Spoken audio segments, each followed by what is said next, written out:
చాలా మంది ఏమనుకుంటారంటే సేవ అనేది సేవకులు మాత్రమే చేసేది అనుకుంటారు. అది అవాస్తవం, వాక్యానుసారమైనది కాదు. దేవుని పని అందరూ చేయవలసిన బాధ్యత ప్రతి ఒక్కరికి దేవుడిచ్చాడు.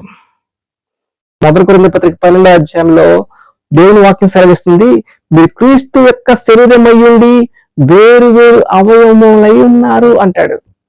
యేసుక్రీస్తు ప్రభు వారు సంఘానికి శిరస్సుగా ఉన్నాడు.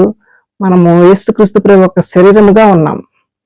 ఇప్పుడు శరీరంలో ఏ ఒక్క అవయవము పని చేయకపోయినా సర్వ శరీరానికి ఎలా నష్టం కలుగుతుందో, సంఘంలో ఉన్నటువంటి ఏ ఒక్కరు పని చేయకపోయినా సంఘం అంతటికి కూడా అదే విధంగా నష్టం కలుగుతుంది. కాబట్టి సంఘములో పని చేయవలసిన బాధ్యత శరీర అవయవములైన మనందరి పట్ల ఉంది. కన్ను మాత్రమే పనిచేస్తే శరీరానికి సాటిస్ఫై ఉండదు. ముక్కు మాత్రమే పనిచేస్తే కుదరదు. చెవులు మాత్రమే పనిచేస్తే కుదరదు.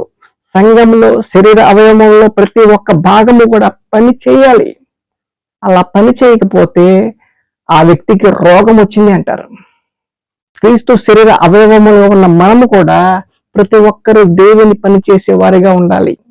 అది దేవుని చిత్తం.